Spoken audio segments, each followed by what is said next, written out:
Students, how are you? I hope कि आप सभी बहुत अच्छे होंगे। तो आज की वीडियो में हम लोग बात कर लेते हैं नीट की काउंसलिंग डेट के बारे में। कि अभी तक आपने सुना होगा कि 3rd वीक ऑफ जुलाई से नीट 2024 की काउंसलिंग स्टार्ट हो जाएगी, लेकिन अभी तक ना तो कोई डेट अनाउंस हुई है और ना ही पता चल रहा है कि कब से हो सकती है। तो चलिए इस पर बात करते हैं। एक्चुअली में जो बताया गया था वो बोला गया था कि 3rd वीक ऑफ जुलाई से नीट की काउंसलिंग स्टार्ट हो जाएगी, लेकिन अभी तक क्यों स्टार्ट नहीं हुई है उस बारे में बात कर लेते हैं। तो सबसे पहले नीट 2024 काफ़ी चर्चा में रहा है ना, पेपर लीक की वजह से। अब पेपर लीक की वजह से सुप्रीम कोर्ट में भी गया। सुप्रीम कोर्ट का फैसला आप सभी को मालूम ही है कि रीनीट तो किसी भी तरह नहीं होना, चांसेस ही नहीं है कि अब रीनीट हो जाए। ठीक है, हालांकि ये फैसला कितना सही है कितना नहीं है आप नीचे कमेंट करके बता सकते हैं। मुझे नहीं लगता कि ये फैसला सही है कि रीनीट नहीं कराना चाहिए, है ना। सुप्रीम कोर्ट ने बोला कि अगर मास कम्युनिकेशन पे लीक हुआ है तो आप रीनीट कराइए।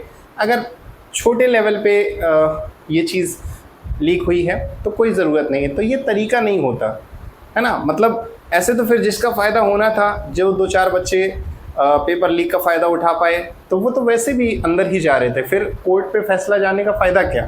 हालांकि ये सब के अपने निजी विचार हैं। बहुत सारे लोग खुश भी हैं कि चलो रीनीट नहीं हुआ, और मुझे भी लगता है कि बच्चों की मेहनत जो है वो ख़राब नहीं होनी चाहिए, क्योंकि रीनीट अगर होता तो बहुत सारी चीज़ें हैं जो शायद बच्चे मैनेज नहीं कर पाते। तो कोई बात नहीं, कुछ लोगों के लिए अच्छा भी हुआ। तो जैसा भी आपको लग रहा है आप नीचे कमेंट करके बता सकते हैं, सही है गलत है। चलो खैर, अब बात करते हैं कि अगर रीनीट नहीं हुआ तो क्या क्या सुप्रीम कोर्ट ने फैसला सुनाया। सुप्रीम कोर्ट ने फैसले में बोला कि जो भी बोनस मार्क दिए गए हैं उनको हटाइए, बोनस मार्क्स अलाउ नहीं होंगे। अब चूंकि बोनस मार्क्स हटा दिए गए हैं, तो एक क्वेश्चन में बोनस दिया भी गया था, तो बच्चे की अगर मान लीजिए वो क्वेश्चन हटा दिया जाता है और इन केस बच्चे ने वो क्वेश्चन छोड़ा नहीं है बल्कि गलत कर दिया है, तो उसके 5 नंबर कम हो जाएंगे। अब 5 नंबर कम होने का मतलब है उसकी रैंक जो है वो आगे बढ़ जाएगी, जितनी रैंक आ रही थी उससे और ऊपर हो जाएगी, क्योंकि 5 मार्क्स उसके कम हो गए, है ना। जितने नंबर आ रहे थे उसमें से 5 नंबर कम हो जाएंगे तो उसकी रैंक बढ़ जाएगी। तो आदेश क्या दिया गया? आदेश दिया गया कि रिवाइज्ड रिजल्ट जो है वो डिक्लेयर करिए, फिर से एक रिजल्ट बनाइए बोनस मार्क्स हटा करके, और वो रिज़ल्ट जितनी जल्दी हो सके उतनी जल्दी एनटीए की वेबसाइट पे जारी करिए। ठीक है, अब इस वजह से सिर्फ रिवाइज्ड रिज़ल्ट आने की वजह से जो है काउंसलिंग में देरी हो रही है। जैसे ही एनटीए की तरफ से रिवाइज्ड रिज़ल्ट आता है, ये मान लीजिएगा उसके 1 या 2 दिन के अंदर आपकी काउंसलिंग का शेड्यूल आ जाएगा।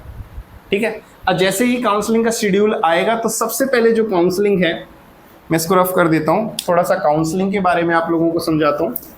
बहुत सारे बच्चे कंफ्यूज हैं, मैसेज करते रहते हैं कि सर काउंसलिंग कैसे होती है, क्या प्रोसेस होता है। ठीक है, तो जैसे ही काउंसलिंग आपकी स्टार्ट होगी तो काउंसलिंग सबसे पहले 2 तरीके से होगी। एक तो एमबीबीएस वालों के लिए होती है, दूसरा काउंसलिंग आपकी होती है आयुष वाले बच्चों के लिए। अब आयुष ये आयुर्वेदा, योगा, यूनानी, सिद्धा, होम्योपैथी, ठीक है, ये सारे लोगों को मालूम है। नहीं मालूम है तो इसका फुल फॉर्म सर्च कर लीजिएगा। एमबीबीएस के लिए जो काउंसलिंग होगी सबसे पहले वही स्टार्ट होगी 1st नंबर पर। ठीक है, उसके बाद जैसे ही एमबीबीएस की काउंसलिंग का शेड्यूल आएगा, उसके 10 दिन 20 दिन या 1 या 2 हफ्ते बाद आपका आयुष का शेड्यूल आएगा। ठीक है, आयुष में भी 2 तरह की काउंसलिंग होती हैं। एक जो ऑल इंडिया लेवल पे होती है, दैट इज EEEC, और एक स्टेट लेवल पे होती है। ठीक है, अब दोनों से ही गवर्नमेंट कॉलेजेस आपको अलॉट होते हैं, लेकिन ऑल इंडिया लेवल पे क्या होता है कि मान लीजिए मैं यूपी का हूँ, मुझे एमपी में कॉलेज लेना है और गवर्नमेंट लेना है एमपी का, या मुझे महाराष्ट्र में लेना है, किसी भी स्टेट में लेना है गवर्नमेंट कॉलेज, और मुझे मालूम है कि मुझे गवर्नमेंट मिल जाएगा, तो मुझे ऑल इंडिया की जो EEEC की काउंसलिंग है उसमें पार्टिसिपेट करना पड़ेगा। ठीक है, तो ये स्पेशली गवर्नमेंट कॉलेजेस के लिए होता है।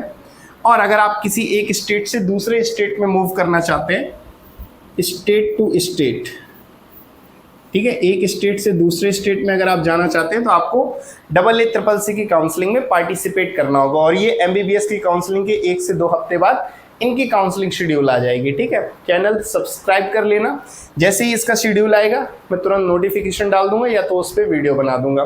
ठीक है, उसके बाद अगर आपको किसी स्टेट में, मान लीजिए मैं यूपी का हूँ, यूपी में ही मुझे गवर्नमेंट कॉलेज लेना है, या फिर कुछ बच्चे ऐसे हैं जिनको गवर्नमेंट कॉलेज तो नहीं मिल रहा और उन्हें प्राइवेट कॉलेज लेना है BAMS का, तो उन्हें स्टेट काउंसलिंग में पार्टिसिपेट करना पड़ेगा। और अगर मान लीजिए मैं यूपी का हूँ, मुझे महाराष्ट्र का प्राइवेट लेना है, तो मुझे महाराष्ट्र की काउंसलिंग में पार्टिसिपेट करना होगा, यूपी की काउंसलिंग में पार्टिसिपेट नहीं करना होगा। ये चीज़ याद रखना, जहाँ का कॉलेज लेना है वहाँ की स्टेट काउंसलिंग में पार्टिसिपेट करना होगा। और ऐसा ज़रूरी नहीं है कि यूपी की काउंसलिंग चल रही है तो महाराष्ट्र की भी चल रही होगी। हर स्टेट की काउंसलिंग शेड्यूल आगे पीछे होता है, तो इसकी भी जानकारी रखिएगा कि अगर आपको किसी दूसरे स्टेट में एडमिशन लेना है तो उसकी काउंसलिंग कब हो रही है। क्लैश तो नहीं हो रहा है कि यूपी की काउंसलिंग में भी आप पार्टिसिपेट कर रहे हैं, उत्तराखंड की काउंसलिंग में भी कर रहे हैं, दोनों क्लैश कर गए, है ना। कहीं आपको पहले कॉलेज मिल गया, अभी आप दूसरी जगह काउंसलिंग करा ही रहे थे, उधर पहले भाग पे आपको एडमिशन लेने जाना पड़ेगा, अब आप फंस गए। तो मुझे तो उत्तराखंड जाना था लेकिन मैंने करा लिया था, अब मुझे यहाँ एडमिशन लेना पड़ गया, तो क्या करूँ, इसको छोड़ूँ या उसको छोड़ूँ। तो ये सारे कन्फ्यूज़न होते हैं। ठीक है, तो अब आपको ये सब पहले से प्लान करके रखना है। और अगर कहीं आपको लगता है कि ये सारी चीज़ें मैं नहीं समझ पाऊँगा या नहीं समझ पाऊँगी, तो नीचे मेरा इंस्टाग्राम का लिंक दे रखा है, वहाँ से आप मुझको DM कर सकते हैं, या फिर मेरी वेबसाइट दे रखी है, वहाँ से मेरा नंबर लेकर के आप मुझे व्हाट्सअप कर सकते हैं। और एक चीज़ और मैं बता दूँ, स्पेशल ऑफ़र समझ लीजिए, ठीक है, या फिर एक ऐसी चीज़ जो शायद अभी तक किसी काउंसलर ने नहीं लाई है, मैं इंट्रोड्यूस कर रहा हूँ। जैसे आप किसी प्रोडक्ट को मंगाते हैं अमेज़ॉन से, फ्लिपकार्ट से या कोई भी ऑनलाइन वेबसाइट से, तो उसमें एक ऑप्शन होता है COD, ठीक है, that is cash on delivery होता है। अब इसमें क्या होता है कि सामान आप तक पहुंच गया, हालांकि आप देख नहीं पाते हैं, बस सामान पहुंच गया होता है और उसके बाद आपको पे करना होता है। तो यही COD वाला सिस्टम मैं काउंसलिंग में लेकर के आया हूं। अगर आपको लगता है कि नहीं, हम पहले पैसा दे करके फंस जाएंगे, ऐसा ना हो हम पैसा दे दें बाद में हमें कॉलेज ही ना मिले, बहुत सारे कन्फ्यूज़न होते हैं पेरेंट्स के भी और बच्चों के भी, तो मैं ये COD वाला ऑप्शन आपके काउंसलिंग में इंट्रोड्यूस कर रहा हूँ कि अगर आप मेरे से काउंसलिंग कराते हैं तो आपको सिर्फ और सिर्फ रजिस्ट्रेशन फ़ीस देनी है। वो भी इसलिए क्योंकि मैं नहीं ले रहा हूँ, वो आपकी काउंसलिंग का जब वेबसाइट ओपन होगा और जब मैं वहाँ आपके लिए रजिस्ट्रेशन करूँगा तो वहाँ पर मुझे फ़ीस पे करनी होगी। तो जितनी रजिस्ट्रेशन फ़ीस है आपको मुझे सिर्फ उतनी ही पे करनी है, और उसके बाद जब तक आपका कॉलेज आपको अलॉट नहीं हो जाता, आपका वहाँ एडमिशन नहीं हो जाता, तब तक आपको कोई भी काउंसलिंग के चार्जेस नहीं देने। और जिस दिन आपको कॉलेज मिल जाए उसके बाद आप मेरी काउंसलिंग की फ़ीस पे करिएगा। ठीक है, तो ये एक नई चीज़ है। अगर आपको अच्छा लगे तो नीचे दिए गए वेबसाइट पे जाकर के मेरे नंबर पे मुझे व्हाट्सअप कर सकते हैं और ये COD वाला जो स्पेशल ऑफ़र है उसका फ़ायदा उठा सकते हैं। ठीक है, तो ये हमने बात कर ली स्टेट कोटा में। अगर आपको प्राइवेट कॉलेज लेने हैं, अब एक और चीज़ बच्चों के दिमाग में शायद आ रहा है, नहीं आ रहा है। जैसे अभी तक क्या था कि मान लीजिए अगर आपकी कैटेगरी जनरल है, ठीक है, जनरल कैटेगरी है, तो आपको 164 मार्क्स चाहिए थे नीट में क्वालिफाइड होने के लिए। और अगर आप क्वालिफाइड हैं तो आपको प्राइवेट BMS मिल सकता है कहीं भी। दूसरा, OBC, SC, ST या PH कैंडिडेट है, उनके लिए 129 मार्क्स, 129 नंबर अगर हैं तो वो भी क्वालिफाइड हैं और उनको भी कहीं ना कहीं BMS का कॉलेज मिल सकता है। लेकिन अब जब बोनस मार्क्स हटा दिए गए हैं तो नंबर कम हो रहे हैं, तो क्या ये जो क्वालिफाइड मार्क्स हैं इसमें भी कुछ ऊपर नीचे हो सकता है क्या सर? ये भी कम होंगे क्या? तो अभी इस बारे में मैं कुछ नहीं कह सकता हूँ, क्योंकि ये शायद फर्स्ट टाइम ऐसा है।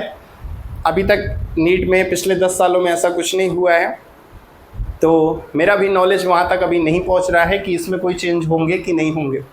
और अगर होते हैं तो चैनल को सब्सक्राइब कर लेना, आपको सबसे पहले नोटिफिकेशन मिलेगा तुरंत, या तो इस पर एक वीडियो आ जाएगा। ठीक है, और इसके अलावा मैं एक और चीज़ वार्निंग के तौर पे बता दूं कि अगर कोई बच्चा ऐसा है जिसके 120 नंबर हैं, जिसके जनरल में है 160 नंबर हैं, है ना, 120 मार्क्स वाली स्टूडेंट, ध्यान दे जरा, 120 मार्क्स हैं, या मान लीजिए कट ऑफ से नीचे हैं, ठीक है, या जनरल वाले हैं, ठीक, उनके 160 हैं, तो वो थोड़ा एक बार मेरी बात को सुने और समझें कि बहुत सारे काउंसलर ऐसे भी होंगे जो ये कह रहे होंगे कि कोई बात नहीं, आपके कट ऑफ से नीचे नंबर हैं, आप हमारे यहाँ रजिस्ट्रेशन करा लीजिए, हम आपको कंफर्म कॉलेज अलॉटमेंट करके देंगे, और आपको बाद में बताएंगे भी कि कट ऑफ नीचे हो जाती है ना, बाद में कट ऑफ कम हो जाएगी तो हम आपको कॉलेज दिला देंगे। तो मैं आपको पहले ही वार्न कर दूं कि एक बात याद रखना कि जितने भी अच्छे कॉलेजेस हैं वो सारे ही इस कट ऑफ पे फुल हो जाएंगे। उसके अलावा जितने ऐसे कॉलेज हैं जिनका कोई नाम नहीं है, कोई लेना नहीं चाहता है, कोई वहाँ पर फैसिलिटी नहीं है, या फिर अभी नए नए खुले हैं, कोई उनके बारे में जानकारी नहीं है, इसलिए बच्चे उसे ऑप्ट नहीं कर रहे हैं। अब ऐसा तो है नहीं कि किसी ने कॉलेज खोला है तो उनकी सीट्स नहीं भरेंगी, कॉलेज तो उन्हें भी चलाना है। तो होता क्या है कि गवर्नमेंट हर साल कट ऑफ थोड़ा सा लो कर देती है ताकि ये जो कॉलेजेस हैं ये भी कहीं ना कहीं बच्चों को फिल कर लें, और बाकी जो फिर ये 120 और 160 वाले बच्चे हैं उन बच्चों को ये वाले कॉलेजेस लेने पड़ते हैं। तो काउंसलर जो आपसे कह रहे हैं कि कॉलेज दिला देंगे, तो फिर आपको वो वही कॉलेज दिलाएंगे जो कोई नहीं ले रहा है। तो अगर आप चाहते हैं कि आपको वो कॉलेज मिल जाए जो कोई नहीं ले रहा है, तो फिर तो आप उस काउंसलर के झांसे में आ जाइएगा कि आपके क्वालिफाइड मार्क्स नहीं हैं, फिर भी आप रजिस्ट्रेशन करा रहे हैं। तो एक तो ये आपकी स्टुपिडिटी है, ऐसे बेवकूफ़ मत बनिएगा। डॉक्टर बनने वाले हैं, लाइफ में थोड़ा इंटेलिजेंसी रखिए, ठीक है। अगर आपके क्वालिफाइड मार्क्स नहीं हैं तो कोई ज़रूरत नहीं है आपको कहीं भी रजिस्ट्रेशन कराने की, क्योंकि कोई भी काउंसलर पैसा रिटर्न नहीं करेगा। कहते ज़रूर हैं कि पैसा रिटर्न कर देंगे, कोई नहीं करता।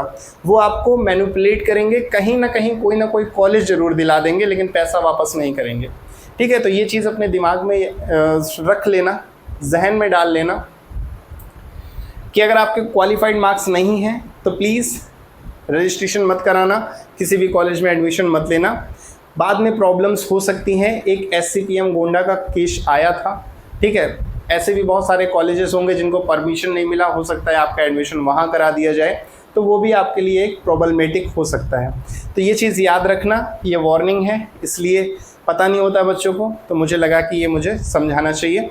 बाकी इसके अलावा आई थिंक अब कोई डाउट नहीं रह गए होंगे, और जैसे ही काउंसलिंग की डेट आती है, शेड्यूल आता है, तुरंत आपको नोटिफिकेशन मिल जाएगा, और काउंसलिंग की प्रोसेस कैसे कैसे होती है इस पर एक डिटेल वीडियो आ जाएगा, ठीक है। तो आज का वीडियो यहीं समाप्त करते हैं।